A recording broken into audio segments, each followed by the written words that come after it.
आपको समस्त को मोर नमस्कार।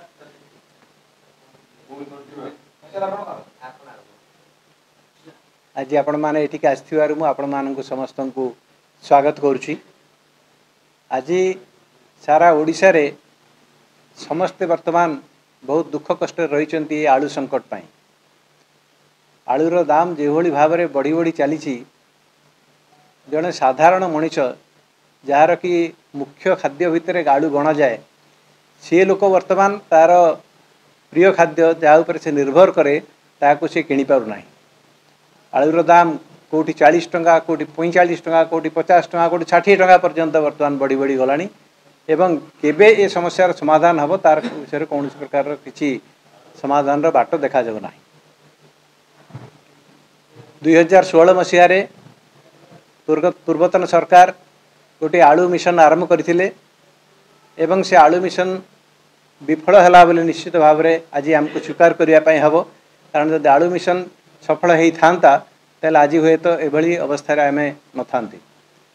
वर्तमान जो सरकार अच्छी तांकर जो प्रकार पदक्षेप से नौकरी मत लगुना से कौन प्रकार एथिरे सीरियस थिला पर लगुना से केवल परस्पर को दोषारोप करी खसी जावाई चेष्टा करुछंती किंतु समस्यार प्रकृत समाधान कौन एवं तापाई कौन करने हम से विषय रे कहीं सचेतन थिला परि मोर मन होना।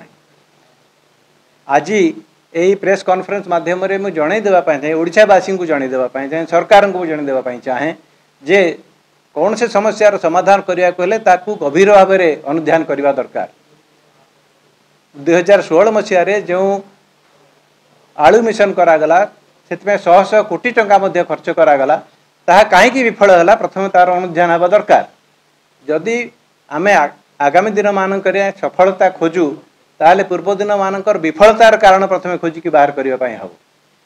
आलू मिशन विफल हबार कारण है जे ये गोटी कार्यक्रम सरकार जो आरंभ करथिले एटा गोटा इनपुट बेस्ड कार्यक्रम आरंभ करदेले। इनपुट बेस्ड कार्यक्रम अर्थ आलू मिशन पाई सरकार भाविले जे केवल लोकों को आलू मंजी देदेले समस्यार समाधान हो।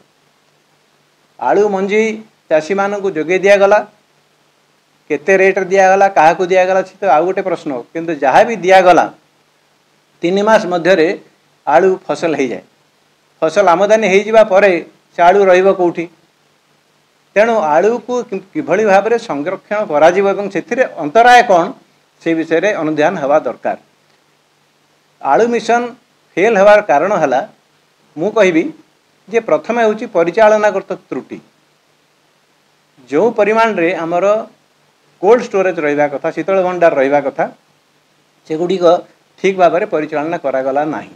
जो सरकारी शीतल भंडार सब अच्छी कांग्रेस समय जो सब शीतल भंडार गुड़ाक सृष्टि होता सेगुड़िक बर्तमान गोटी पर गोटे बीजेडी सरकार ताको बंद कर चलिले एवं जो गुड़िक रहिला नुआ करी गुड़िक से बसैले सेगुड़िकर परिचालनागत त्रुटि एते परिमाण रहिला जे सेगुड़िक ठीक समय चलला नाही। उदाहरण देवी जदि चाषी मैंने आलू नहीं कि आसबे ताले देखला बेलू शीतल भंडार बंद जदि शीतल भंडार खोला अच्छी आलू पाखे आलू चाषी पाखे से विषय में कौन प्रकार खबर ना। तेणु परिचालनागत ये छोटिया छोटिया प्रॉब्लम जे तार मेसीन जदि खराब है ताको मरामती करिवारे जो प्रकार विलंब यही जो अनप्रोफेशनल वे जे ठीक भाव में ताको वैषयिक उपाय जिभली भाव रखा कथा से भाव में परिचालना करागला नाही। ये गला सरकारी कोल्ड स्टोरेजर कथा।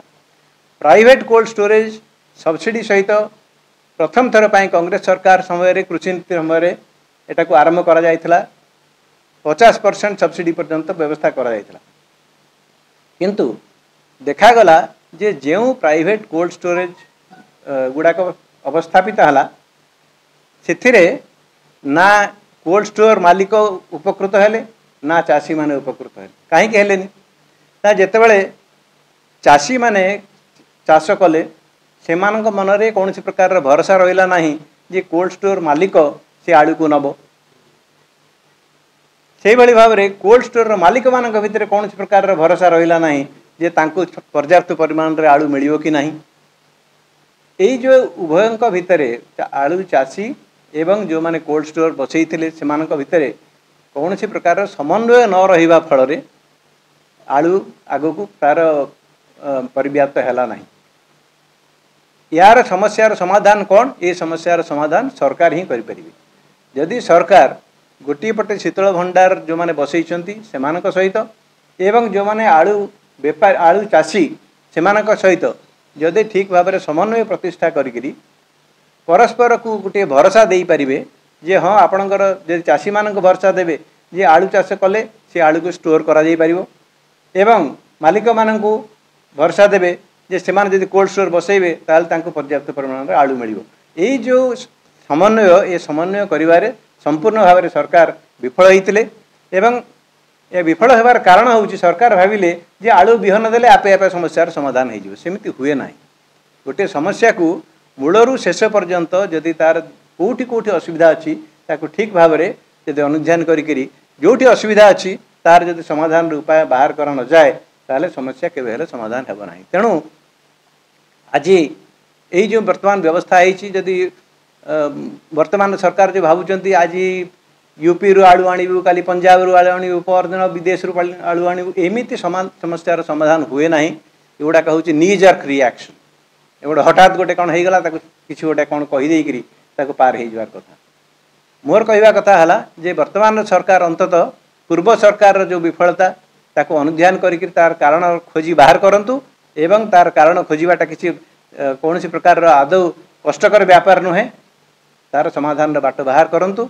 निश्चित भाव में ओडिशा आलू रे केवल सेल्फ सफिशिएंट स्वावलंबी हो ता नुहे ओडिशा मध्य एथिरे निश्चित भाव में अधिक रु अधिक आलू प्रोडक्शन करिपारियो। कारण मु गोटे हिसाब करके देखुली जे ओडिशा रे जो 14 लाख टन आलूर आवश्यकता अच्छी मात्र 1 लाख हेक्टर रे यदि आलू चाष करा जाए ताले समस्यार समाधान हो। ओडिशा रे जो जलक्षेत्र जमी अच्छी तार तो परिमाण अंततः पक्षे 5 लाख हेक्टर तेणु 1 लाख हेक्टर आम कौन बाहर कर ना आलू समस्यार समाधान बाट अच्छी सरकार से दृष्टि देवा। धन्यवाद।